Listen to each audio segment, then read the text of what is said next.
All right, everyone, we're going to get started. It's about 12:01 and we have a lot of information and some great guest speakers today. So again, my name is Jennifer Misleby. I'm Public Affairs Specialist for BLM Fire here at NIFC. Welcome to our 17th Fire Chat Friday. We have a lot of great information and some wonderful speakers today. For like normal, we are going to hold all the questions for the end. We want able to get through the presentations and we want everyone to be able to hear the questions and hear the answers. So definitely put them in the chat box. We'll be holding them, gathering them for afterwards, but definitely going to make everyone's questions answered. Again, like we said, if for some reason we don't get through those questions answered, we will follow them up in an email next week and get those answered for you.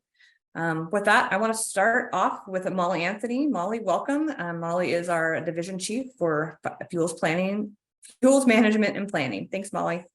Thanks, Jen, and thanks to everybody on the phone for being here today. We're super excited for this unique Fire Chat Friday session that we have for you guys today. As Jennifer said, my name is Molly Anthony, and I'm the division chief for fire planning and fuels management. My team here is part of the National BLM Fire and Aviation Program, which is a directorate of BLM headquarters, and we're located here at the National Interagency Fire Center in Boise, Idaho. One of the priorities for the National Fuels Program is to promote integration with BLM resources programs. This coordination is critical to our ability to reduce wildfire risk to communities, provide for firefighter safety, and support habitat protection and restoration. Through the bipartisan infrastructure law funding, we are increasing the pace and scale of fuels treatments across the West. And thanks to many of you on this call, we have been able to double our fuels treatments accomplishments since pre-bill funding levels, with nearly 1.3 million acres treated this past fiscal year. So these numbers are really impressive, but we know in order to attempt to keep pace with the wildfire threats we face in these landscapes, we need to maintain close coordination between our fuels and resource staff. This coordination is essential to ensure resource objectives are mutually beneficial where possible, and that flexibilities related to treatment implementation are well understood.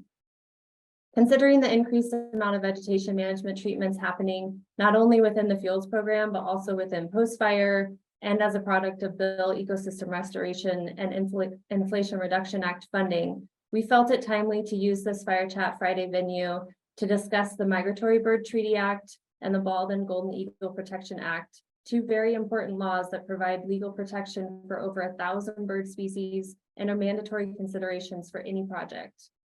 Today, we'll walk through the implementation guidance surrounding these laws and provide resources for fuel staff, wildlife biologists, and managers to consider in their decision-making. We'll also share an update on the status review for Pinyon Jay, a declining species that is currently under review by Fish and Wildlife Service for listing under the Endangered Species Act. And we'll also discuss ongoing monitoring efforts and research being conducted to better understand population dynamics of the species, as well as woodland treatment effects. Lastly, we're going to provide a brief update on a new agreement between the DOI's Office of Wildland Fire and the U.S. Fish and Wildlife Service to increase capacity for ESA consultation for fuels management and post-fire recovery work under the bipartisan infrastructure law.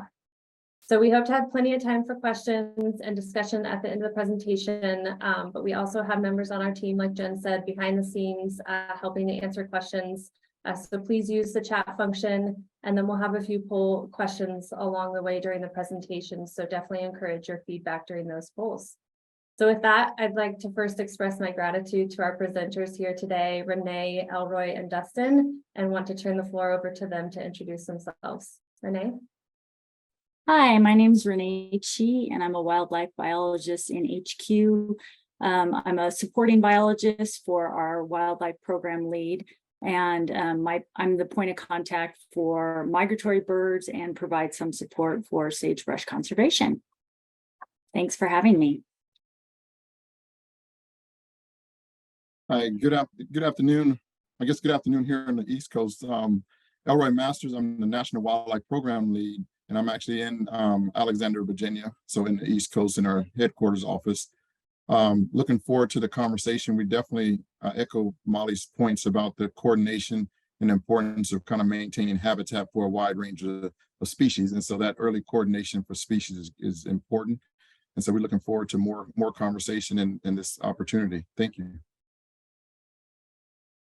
Hello, my name is Dustin Smith. I'm a fuels management specialist for the fire planning and fuels management for the BLM and NIFC. And I am the point of contact between the resources and fire and fuels. Happy to be here. Thanks, Renee. We'll turn it back to you.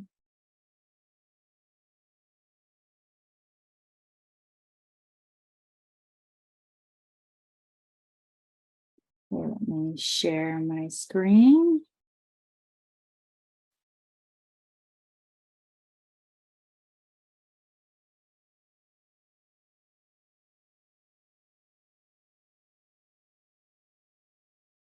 All right.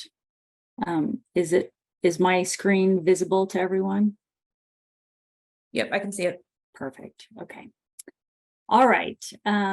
Well, thank you for the invitation to come talk about Migratory Birds as a multi-use management agency. I know that ends up being a tricky consideration sometimes, but I think in close coordination across disciplines, it'll be a lot easier to navigate. And that's why that close coordination with the wildlife biologists is really important. So I'll just highlight some of the laws, policy, and guidance, and then a little bit about implementation, as well as talk a little bit more about Pinyon Jay, as Molly had mentioned, kind of as a case study type example. Okay, starting off, as you're potentially aware, there's Migratory Bird Treaty Act and the Bald and Golden Eagle Protection Act. And then I also wanted to highlight there's an executive order that was put out in 2001, Executive Order 13186, which identifies the federal responsibilities to protect migratory birds. So I'll talk a little bit about that as well. So starting out with the Bald and Golden Eagle Protection Act, because I'll talk a little in more detail about the Migratory Bird Treaty Act. This basically says that it's illegal to, without a permit, to take bald or golden eagles, which includes their parts, feathers, nests, or eggs. And there is an established permitting process, but the U.S. Fish and Wildlife Service is currently in the process of redoing that process, just so it's a little more efficient. So those new regulations are expected to come out soon, potentially in the next couple months. And then similarly, the Migratory Bird Treaty Act, which also includes bald eagles and golden eagles, is in place. And it's kind of a culmination of international conventions protecting migratory birds with Canada, Mexico, Japan, and Russia. And it says essentially the same thing. It's without a permit from Fish and Wildlife Service, it's illegal to take, possess, import, do anything with migratory birds, including having impacts to the nests or the eggs. And so again, take is identified as all of these things, any impacts to migratory birds. Okay, poll question number one. Yep, and the poll thing is broken, so I'm putting it in the chat. So it's true, of course, it's always something, true or false. It's in the chat. Initial take includes both initial and includes intentional and unintentional take, true or false. Go ahead and add your answer into the chat. Sorry about that. It's just technology. All right. Well, that is true. Okay, I'll go to the next slide. And I will touch on that and then the slide after this. So stepping down to policy and guidance, I want to highlight again this Executive Order 13186. And in that executive order, it directs the Fish and Wildlife Service to develop memorandums of understanding with each of the federal agencies to promote the conservation of migratory birds. So as such, we have had an MOU with the Fish and Wildlife Service since 2013, more or less. There were a couple gaps, but it's recently been extended for another 5 years, and that was done in 2022. And then also just for your awareness, the wildlife biologist will also be considering other things like the Fish and Wildlife Conservation Manual 6500, as well as the Special Status Species Management Manual 6840. So just know that the Migbirds will also fall under both of those. In addition, there should always be referring back to your local land use plan. There might be specific language about objectives or specific species or habitats that pertain to migratory birds. And then your state office might also have specific IBs or IMs that pertain to migratory birds. Your biologist should know about those. So going back to that question of incidental take. Take does include both unintentional and intentional take. And what I want to point out is that being a multiple use land management agency like the BLM or the Forest Service, there's a recognition because we have this MOU in place giving us step down guidance on how to approach migratory bird conservation and considerations when managing multiple uses on our lands. The Fish and Wildlife Service put on their website their specific position as it pertains to prioritizing law enforcement actions. And they basically say that law enforcement efforts will be focused where there's cause of incidental take, where the proponent is not including beneficial practices or trying to avoid and minimize. And so that's where the MOU ends up being very helpful because it kind of breaks some of that down because the language in the Migratory Bird Treaty Act is very distinct. It's very, there doesn't seem to be a lot of wiggle room, but this gives us that space to say, okay, well, as long as we're doing everything we can to avoid and minimize impacts, and we can demonstrate that, then there are situations where we don't have, we can't operate unless there are potentially going to be some impacts. So I want to highlight this graphic up to the right, where it's just identifying some of the types of actions where you might have disturbance or damage or just, destroy nests or have impacts to birds. And so that includes all sorts of whether it's mechanical or manual impact to vegetation or prescribed burns. There might be impacts from doing habitat restoration work or dealing with invasive species management, as well as noise disturbance.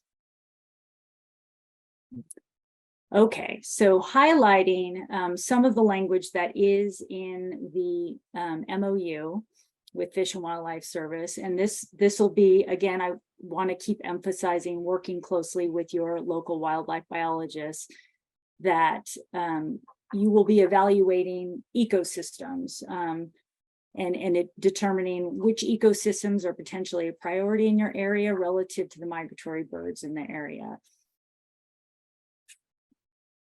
You'll also be considering populations versus individuals. So unlike the Endangered Species Act, if you have species that are not listed under the Endangered Species Act, you will be evaluating impacts to populations, which ends up being a critical piece. So you're focusing on potentially long-term impacts as well. The biologist will also be looking at conservation measures, and those conservation measures, those avoidance and minimization measures, you can work with your local Fish and Wildlife Service office if there are questions. But that's always kind of, if you're feeling uncertain, that's always a good way to go, is work with your local Fish and Wildlife Service office, as well as working closely with your wildlife biologist. And these are just some examples that some of these conservation measures might include avoiding nests or seasonal restrictions or configuration of your treatment, especially this retain integrity of breeding sites might mean that species specific, some birds have site fidelity to nesting areas. So all of the species specific information in ecology might come into play, and that's where that wildlife biologist really comes into an important role in kind of interpreting all of that, especially to your local area. And then aiming to evaluate project level impacts after the implementation of all of these conservation measures, and trying to identify where there might be measurable negative effects. Okay. Oh, and I wanted to mention that would also, so basically this all culminates into BLM doing everything we can to work towards conserving migratory birds, as well as getting our additional multiple use mandate fulfilled. All right, next poll question. All right, next poll question is, what is species population? And you have 4 choices. First one is the number of individuals within a species in a project area. The next one is the number of individuals within a species based within an entire distribution area. The next one, I don't know. And the other one, it depends. Okay, so as it turns out, that will be kind of an it depends type situation. I don't know. That'll frequently be an answer when you talk with biologists. It's going to depend on a slew of different things, including the project's size, scale, location, the quality of the habitat before. It'll depend on the species type, the value of that local area to the different species at multiple scales. So it could be for your local area, it could be for a larger area, and I'll actually get into that in a couple slides, so hold tight.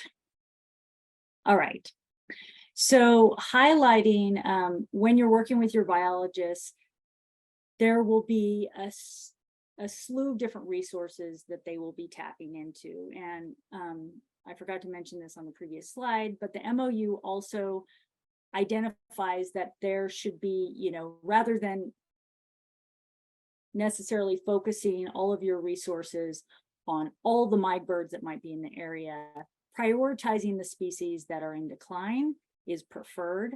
And so these are just a super short list of the types of lists that a biologist might take a look at. First of all, considering obviously they're threatened or endangered species, or they're proposed and candidate. If they're on the BLM sensitive species list, there's also Fish and Wildlife Service, Birds of Conservation Concern list. There's a state wildlife action plan species, where species might be identified as species of greatest conservation concern. There might be focal species identified in your local RMP. There might be priority habitats, and then there are other relevant lists that may be locally relevant and may not be national lists. Okay, so in talking about conservation measures, this is essentially avoidance and minimization measures. And this might be even the case if the project is being done specifically to benefit specific species. You're always going to be taking into consideration avoidance and minimization measures for that exact species or other species in the area. And folks are frequently aware of that as far as like critical wintering areas, maybe for big game. Similarly, that might be the case for migratory birds. And so here I've got a few graphics up that identify really general depictions. And this is a good starting place for a lot of biologists looking at general depictions. This one on the right is from eBird Status and Trends, where they, based on the eBird data, they're kind of showing where you have breeding season areas, and then you might have pre or post breeding areas, wintering areas. And then the graphic on the bottom of the slide is from Fish and Wildlife Services information for planning and consultation, also called IPAC. And so this is, again, just very general for a single species, but this is where coordination with your wildlife biologist will become really important, because this is for the whole range of the species, and may not be representative specifically of how that species is using areas within your project area. And depending on the quality of the habitat, these may, the species may show up as being in your project area, but they actually aren't. And then the biologist can also take a look at, consider all the data that may be in the area, and determine whether additional surveys need to be done. Okay, so the next one might, another thing to take into consideration relative to avoidance and minimization is just the relative importance of that specific area to a specific species. So it could be looking at the range wide or the conservation region, which the graphic on the right shows the different bird conservation regions for North America. And then it could be at smaller spatial scales as well. It could be for your state. It could be, it's just going to depend on the species and the vegetation type.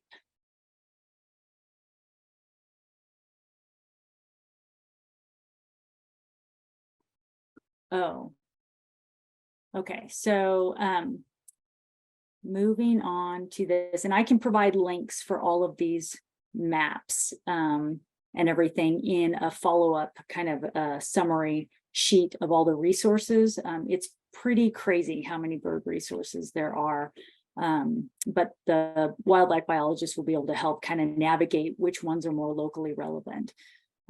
Okay, so for other conservation measures, the other thing to consider with avoidance and minimization measures is just the local habitat needs. And so this is just an example of pinyon juniper, because I know we're talking a lot about pinyon juniper, but there's just a tremendous amount of variation in pinyon juniper, which is a really broad brush label. But across the Western United States, there are 4 different species of juniper. There's 2 different species with subspecies of pinyon pine. You have different precip zones. You have different land management histories. There's so much variation to consider. That's why that close coordination with your wildlife biologist is going to be able to help navigate the local habitat needs for specific species or specific priority habitats. Of course, always trying to use the best available information, and then project configuration, which can, working closely with the biologist, you can figure out how to potentially tweak the implementation of the project. This is a picture on the right showing where there's a bunch of Pinyon Jay nests, as well as a sage grouse nest that's kind of tucked in there, which makes things trickier. But each project is going to have slight tweaks that can be these avoidance or minimization measures that can have that can avoid some of these impacts. So that ends up being, this is just kind of a picture showing pinyon juniper with shrubland, and then pinyon juniper savanna. So there's a lot of nuances on the landscape, not just regionally, but even within a state, there can be a tremendous amount of variation. So how are we complying? We are complying through this, through this gathering information, working together to try to identify where we can get these conservation measures, avoidance and minimization measures in place, collecting all the data where possible and documenting that, the impacts through the NEPA analysis, as well as potentially coordinating if there are any questions about a really sensitive species. Coordinating with Fish and Wildlife Service is always a good way to go. So as I had said, kind of due diligence in demonstrating and evaluating the impacts, which includes anytime there's like a project that's being done to, leaning towards one vegetation community over another, they're always going to be the pros and cons of that for different groups of species. So documenting that, so that's the benefits and the adverse effects, documenting all the data considered in the project files, And then similarly, evaluating the impacts, not just at the local scale, but taking a look at, if you're impacting one type of veg type, like documenting kind of the scope of how much of that vegetation type is available at a larger scale and what other things might be impacting that vegetation type.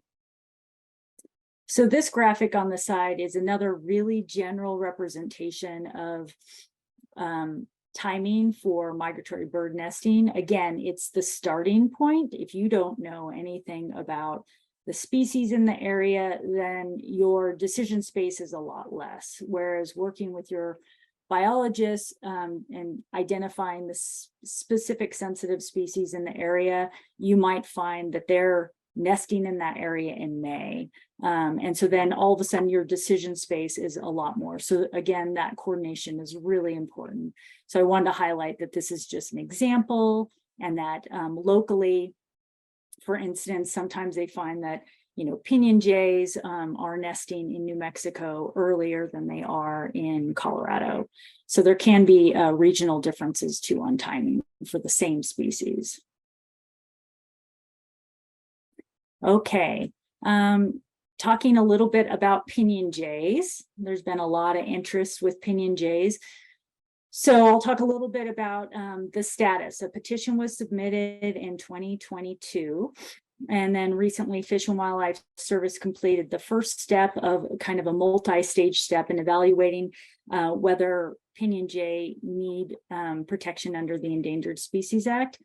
So in August, the first step that they completed was going through the 90-day finding, which they deemed to be a positive 90-day finding. It's a pretty low bar. So at this stage of the game, they are in the process of gathering information for the species status assessment that will then inform the 12-month finding. On the upside, because there is not a tremendous amount of information on this species, which is in stark contrast to all the information and the decades of research that's been done on sage grouse, because there's some ongoing survey efforts, as well as some research that's going on. It's possible that the Fish and Wildlife Service, knowing that this information is ongoing, may put off doing their 12-month finding, waiting for the results of these research. So I'll talk about a little bit more about the research later on. And then just so you know, the Pinyon Jay has been on the Fish and Wildlife Service's Birds of Conservation Concern list since 2008. And it is a BLM sensitive species in New Mexico, Arizona, Nevada, and Idaho at this time. Okay, so there is a working group that was established in 2017, and it's led by Fish and Wildlife Service. I'm one of the co-chairs, along with the Colorado wildlife biologists from Colorado Parks and Wildlife. And in 2020, I wasn't on that group at that time, they developed a conservation strategy, which is a great resource for seeing kind of what we know about Pinyon Jay at this time, but then it also took the time to identify where there's some major research or knowledge gaps on the species, and then has some generalized recommendations when doing management actions for different types of management actions, like fuels or regionally where you are, depending on whether you're in New Mexico or in Colorado. They have these general management recommendations.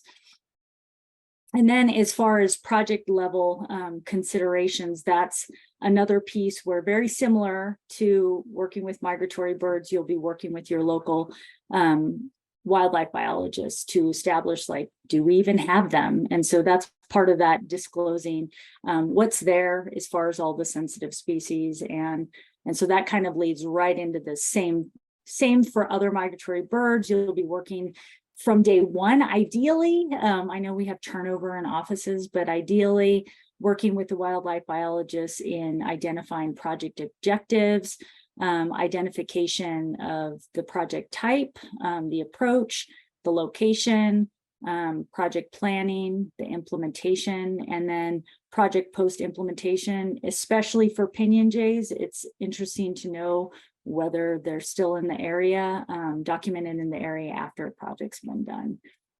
So coordination can happen on all those fronts and would be really nice. I think it would help a ton. Okay, last poll question. All right, the last poll question. Are you involved in monitoring and or research efforts related to Migratory Bird Treaty Act, the Bald and Golden Eagle Protection Act, and or Pinyon Jay? And your answers are yes, some, or your selection is yes, some, or none. All right, well, that will automatically, that's good. This is just really to keep you all on your toes and make sure you're engaged. Yes, so let me go to closing in on the last of the slides here. So on monitoring and research for Pinyon Jays, specifically, there are surveys happening across the range right now. And so there's a recognition that the initial information that we had on status of Pinyon Jays was based on a survey protocol that isn't perfectly aligned with the life history of the species. So a new protocol was developed and came out last January. So we're really hoping that we get range-wide implementation of this new survey protocol that works a little bit better because the bird tends to nest a lot earlier than other migratory birds.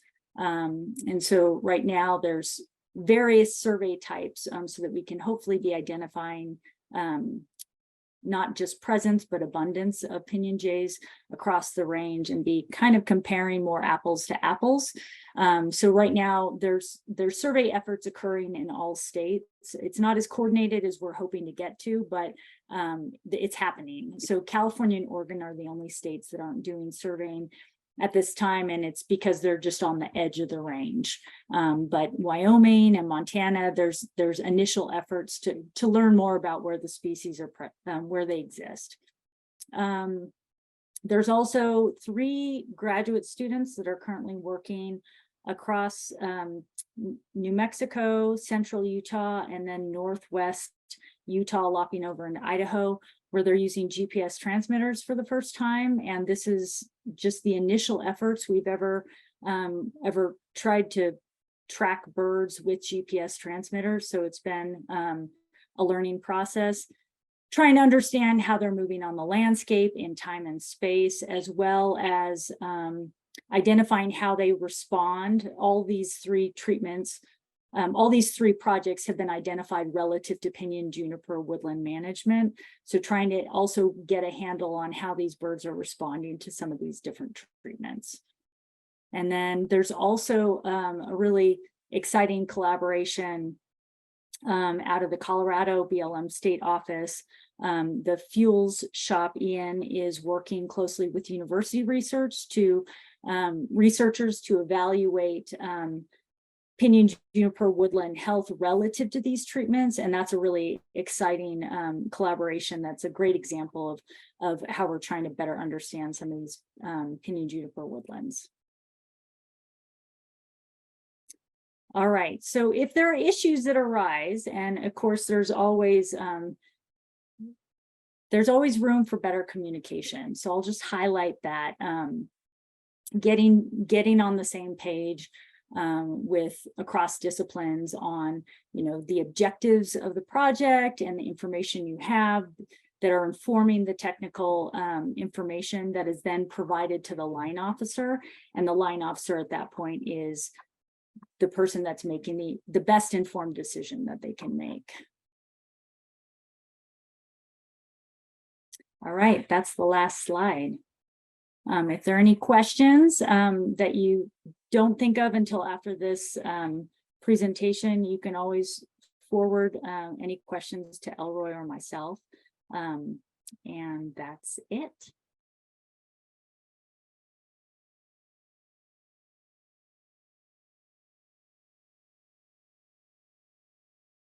Great, thank you very much, Renee. Mm-hmm.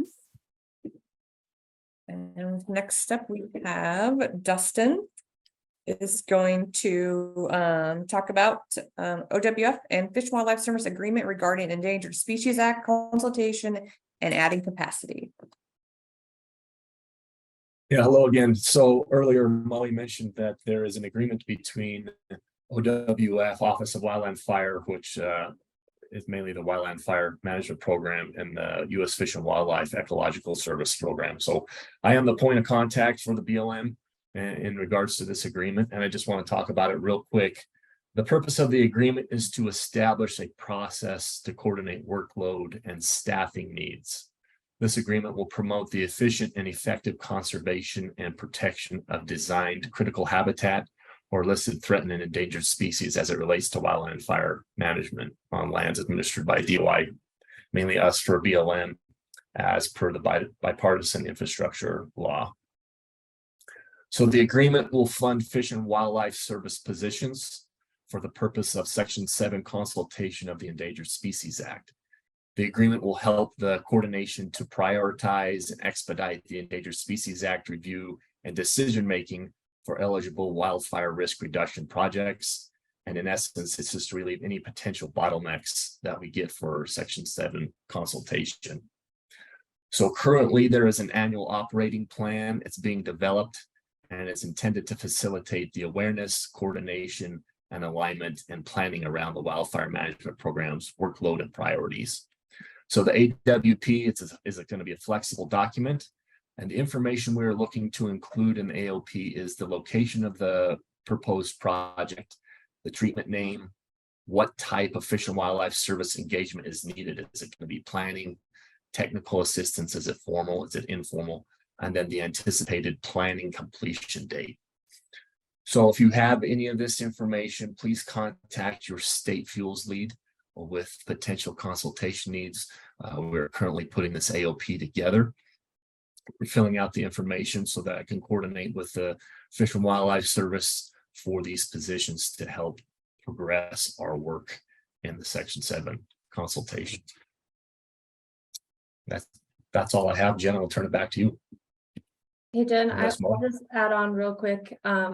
So there was funding in BIL taken off the top from both fuels and for post-fire, and it went to the Fish and Wildlife Service to add this capacity. So definitely expecting sort of that ramp up under both programs with the additional funding that's available. So know that if you have fuels projects, if you have post-fire projects that need this ESA consultation, as Dustin describes, ensure that those are funneling up through your state fuels lead so we can get them on the list and ensure that the money that we're paying towards Fish and Wildlife Service is going to add good capacity where it's needed.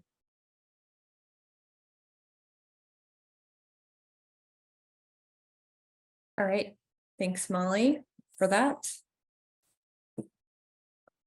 With that, that is the end of the presentation. We are open now for questions. Like I said, you can either put them in the chat box or you can go ahead and raise your hand and we will get those answered. But yeah, don't hesitate. Go ahead and ask questions if you have anything. Can you guys look for any hand raise if I miss anything?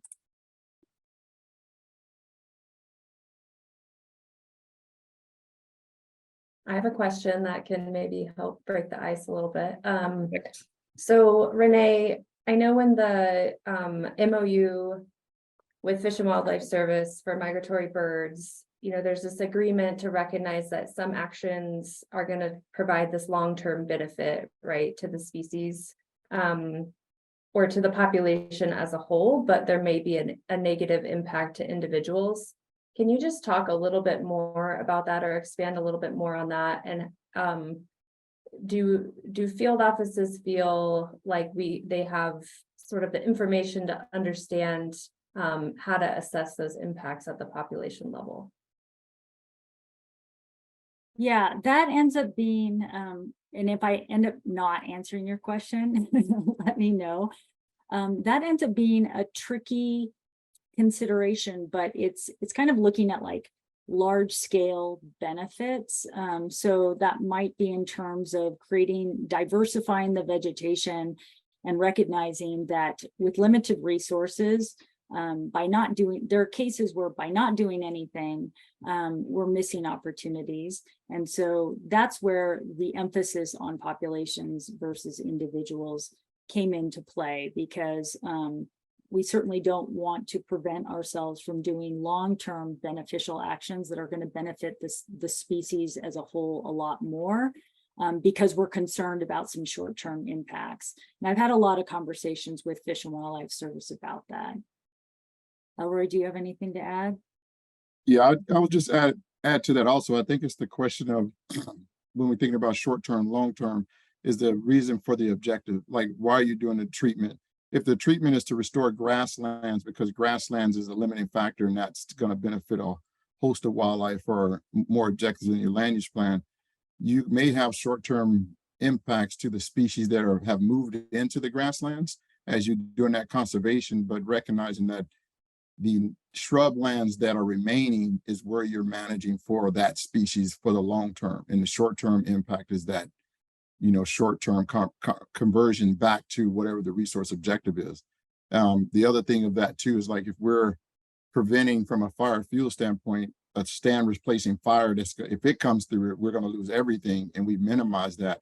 You may take those short-term impacts to the species, knowing that by protecting it long-term, you're going to have, you know, long-term improved wildlife habitat and availability, if that helps.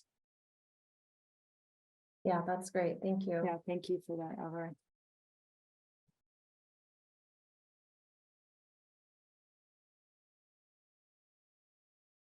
I did get a question directly to me asking if we could share the resources on a SharePoint or something. And I didn't mention it during the presentation, but we have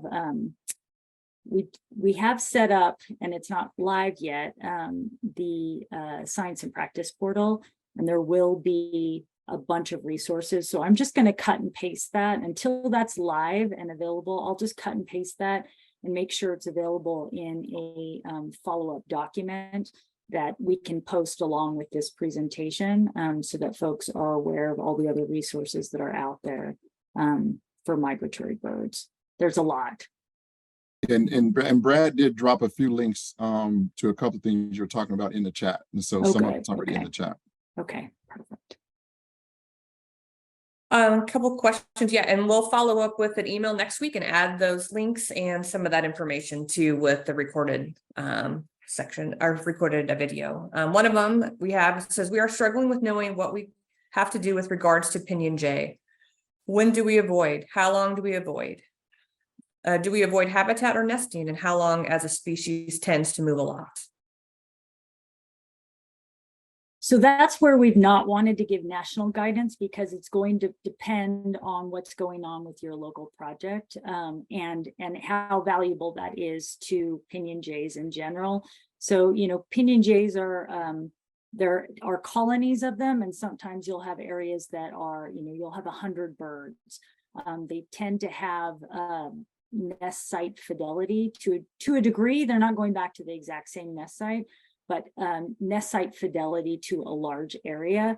So it's going to depend on what you're seeing in your local area. And what we've been hearing as we collect and gather more information on the birds is sometimes they're nesting in tighter configurations on a landscape that may look vastly different from other areas where the colony is spread out pretty broadly over, you know, maybe 500 acres. So it's going to depend on how your local Pinyon Jays are using the area. And that's where we're really holding off on giving really specific guidance, because we're still gathering information. Yeah, and I would add to that too. I think the other part of that is as new information comes in, because we didn't have a lot of information. So as we learn more about what nest sites are, what cache sites are, and this different information, it's going to require us to go back and kind of potentially tweak some of our treatments and say, is there a way for us to design it and still meet the objective of the treatment and start to preserve Pinyon Jays within that? So I think it's a depend, and that's what, like Renee said, that's why we don't want to get into like a hard and fast without knowing the local use and how important that area could turn out to be. As we get more information, we don't want to have just a, you know, just a yes, no question, as much as that should be new information to evaluate in your process. and figure out ways to the best of your ability to minimize that and still address the objective for why you're doing the treatment. Yeah, so it's going to be similar to what Elroy mentioned, you know, a balance on the objectives and what you're trying to do with your project. And that's all going to come together on figuring out like what direction you need to head relative to the objectives of your project. All right, there's another one. I think you answered this one, that there was a SharePoint site or something similar for headquarters. So is there or could be a headquarters wildlife SharePoint site or similar site for the Migratory Bird Treaty Act resources to include existing statewide or district IMs? Oh, for We're working on that. Yeah, I mean, again, that would probably, we're working on the SharePoint as well as we're working on the science and practice portal. So it's all in the works. All right, good answer. And we'll share that as soon as you guys have that. So appreciate it. Next question, for the Fish and Wildlife Service Assistance Agreement, who is the lead on the actual consultation document? Would it still be the field office biologist? It ends up being sort of one way to support consultation, supporting the fish and wildlife side, but not necessarily the BLM side. Is there increased capacity at the BLM field office side for preparing biological assessments? Yeah, it's still, the field office still has the lead from the BLM in terms of consultation. You're absolutely right. You know, we're adding capacity on the Fish and Wildlife Service side and not necessarily addressing capacity issues on the BLM side at the field office level. This agreement with OWF was definitely targeted towards that high level Fish and Wildlife Service. Like, how can we ensure that if there's regions that are going to see a big sort of boom under BIL, that they would have enough staff capacity to support that potential increase in ESA consultation needs. But certainly, you know, on the fuel side, we haven't used BIL Fuels funding to add permanent capacity. Certainly labor can be charged to those funds, but yes, understood that there's definitely capacity issues on the BLM side that could be limiting your ability to prepare those biological assessments. Another follow-up question for that, Molly, with the MOU. Within the Fish and Wildlife Service MOU, is there an avenue for districts or state offices to get issued an incidental take permit? So I think this is actually talking about the MOU related to the Migratory Bird Treaty Act. Okay. So I'll turn that to Renee. Okay. Yeah, I'm realizing I didn't talk about the status of the incidental take permitting process, or at least I don't think I did, for Fish and Wildlife Service for migratory birds. They're currently, they'd had that language in the Migratory Bird Treaty Act, yet there was no way to get an incidental take permit for migratory birds from the Fish and Wildlife Service. So they're currently changing or coming up with new language as it pertains to incidental take, though it's more geared towards incidental take towards large project, kind of third party type entities, at least the draft I saw. The final draft for those regulations are supposed to come out in the summer of 2024. So we will end up falling back similarly for BLM initiated actions. It'll fall back to, you know, this minimization and avoidance that's identified in the MOU. I hope that helps. Yeah, and I'll add just that when it comes back to us, I guess we're going to have to tighten up, I guess, more documentation in our NEPA documents at all levels of the kind of the biological clearance or input of how we address migratory birds, because I think it's going to put, we don't know for sure yet, but I think it's going to put a lot of weight on BLM or the action agency like us, a Forest Service, to show that we met that minimum standard that they're going to come up with. Yeah, thank you for mentioning that, Elroy. Yes, that's definitely going to be a high emphasis in that the new regulations is kind of our documentation through NEPA. All right, another one. What is the average mortality rate for raptors and migratory birds encountering windmills and solar powered farms located on public lands managed by BLM, Fish and Wildlife Service, and or other public land agencies? I'll take a stab at that, and that's just something you'd have to Google. Like, we don't track that kind of information as far as what's going on there. There is some some mortality as far as carcass requirements at some facilities, but that's kind of at the state level and sometimes Fish and Wildlife level on how we kind of getting our head around the actual mortality or carcass surveys tied to facilities. Yeah, and Elroy dropped links to a couple of like Okay. REWI docs that speak to bird fatality monitoring Okay. at renewable energy sites. Thank you. Thank you very much. Can you provide any information on the greater sage grouse EIS updates for those greater sage grouse areas? Ooh, well, they are frantically working. I can tell you that much. I've only been working on some of the policy. So I'm not in the weeds of what they're doing. Oh, look, Pat's on. Yes, Pat, please speak to this. Wow, what a question. Are you talking release of the NEPA documents, or can I get a little more specificity on that? Yeah, Pat, this is Dylan Rader. It is my question. Yeah, it is on the EIS updates that's being worked on by HQ. Yeah, so we're looking at getting a draft EIS out after the beginning of the year, calendar year, with the final EIS and RODS being published in December of 2024. We're pushing super hard right now to get the administrative draft EIS out, which will have a concurrent internal solicitor and cooperating agency review. That should be within the next few weeks.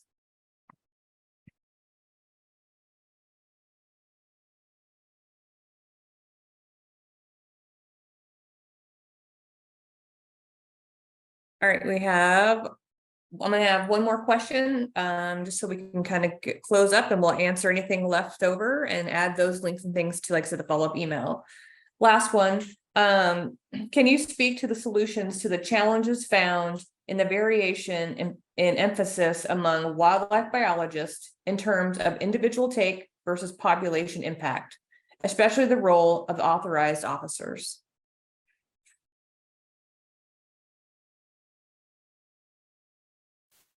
Well, definitely let Elroy take this. I have a couple thoughts on this, but since he's a the National Wildlife Program lead, I'll let him take this first. I think as far as I guess I'll try to start from the authorized officer.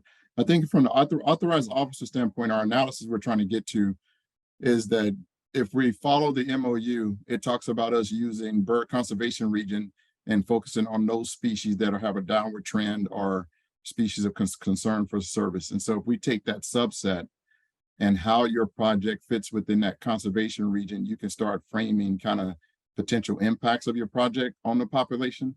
But this is kind of a work in progress to see what that actually looks like, you know, as far as rolling it up. I guess the backstory of that also, we're also trying to get more information through coordinated bird monitoring across the range to get more species information on population to kind of help on the front end. And so we're trying to tackle it from two ways to kind of improve how we tackle that. But it's almost taking your best shot at how you think your project is impacting wildlife. I'm gonna say wildlife in general first, and then the tying it to the bird conservation region or what information you have of how that local population is utilizing your field office or your area. And this ties back to our 6500 manual as far as fully considering wildlife and the impacts in our land use authorizations going forward. So what are those RMP objectives, and how well can you still move forward with achieving the wildlife objectives for that area from the RMP or from conservation plans, and still implement the treatment as is designed. And so it's kind of rolling that all into one. So that's a long-winded way to say it's a process, but there's not really one answer to get there, as much as we just got to provide the line officer with the information to go into the decision soup, in a sense, to support the rationale that comes out of it. Yeah, and adding on to that, there is a tremendous amount of variation, I think, in the way that different offices are potentially approaching the Migratory Bird Treaty Act, and in talking with the Forest Service, it's the same way. So we're just trying to, now that we've got some stabilization at HQ with staffing, that with the Bio 101 trainings, hopefully new biologists are kind of on the same page with how to approach migratory birds, as well as trying to do more informational sessions about how different biologists across the range who haven't gone through the Bio 101 training can provide that support as it pertains to migratory birds. It's tricky. We're a big agency. All right, thank you. I think we've had a couple more come in, but we're right at 1 o'clock. So I want to be able to close it out. We'll grab those other questions in the chat box, clarify them, get them answered, and add them to the email like I mentioned earlier. So Molly, I want to hand this back over to you. Yeah, again, I want to say thank you to our presenters and for all of you for joining. We used this Fire Chat Friday as a venue to reach a broader audience, including fuels and fire and wildlife biologists and other resource specialists and line officers. Hopefully, we feel like this is sort of the first step in this conversation. And if there's interest in furthering this conversation or having additional discussions, we're happy to help support those discussions from a national scale in other venues. So definitely give that feedback up through your state leads so we can hear, or you can reach out to us directly. But definitely appreciate you all being here today. And thanks, Jen and your team, for coordinating. Have a happy Thanksgiving, everyone. Thanks, Molly. Thanks everyone for joining today's session. We'll try to make sure these questions actually are also added to the email that's going to be following up, so we can get garner some more of the answers from folks. But again, thanks everyone for joining today. Thanks for joining the sessions we've had out throughout the year. This is our last scheduled session for 2023. If we have any vital information we want to share, we'll definitely get that out to you and let you know. But we'll be having other ideas and thoughts for sessions for 2024. Have a wonderful holiday season with your family, your friends. Enjoy your time off, and we'll see you in 2024. Happy holidays, everyone. Thanks for joining.